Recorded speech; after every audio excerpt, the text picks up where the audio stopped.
London বারা of tower Hamlets council এর transport ডিপার্টমেন্টের উদ্যোগে ইফতার মাহফিল সম্পন্ন হয়েছে। গত 13 মার্চ বৃহস্পতিবার পূর্ব লন্ডনের টবি লেইন ডিপোতে ইফতার মাহফিলের আয়োজন করেন রুট ম্যানেজার শিবা খানম ও রেজওয়ানা বক্স।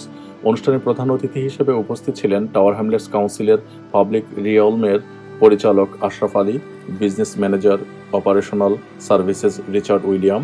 আরও উপস্থিত ছিলেন টবি লেইন ডিপোর রুট ম্যানেজার আমান্ডা মেন্দি, ব্ল্যাকওয়াল ডিপোর route manager Richard, Kausar Saad Ahmed Alhaj ও ট্রান্সপোর্ট ডিপার্টমেন্টের অন্যান্য কর্মচারীবৃন্দ। ইফতার মাহফিলে মুসলিম ও অমুসলিম সবাই মিলে এক মিলন মেলায় রূপান্তরিত হয়েছিল। অমুসলিম স্টাফ মুসলমানদের সাথে ইফতার করে আনন্দ উপভোগ করেছেন। ভিন্ন স্বাদের বাহারি ইফতার খাবারে আপ্যায়িত হয়ে সবাই আয়োজকদের ভূয়সী প্রশংসা করেন।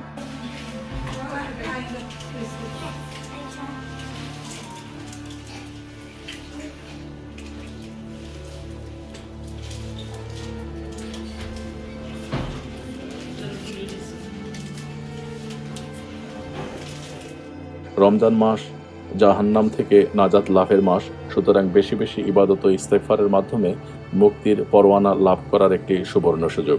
হাদিস শরীফে এসেছে, আল্লাহ তাআলা প্রত্যেক ইফতারের সময় অসংখ্য ব্যক্তিকে জাহান্নাম থেকে মুক্তি দিয়ে থাকেন। মুসনাদে আহমদ।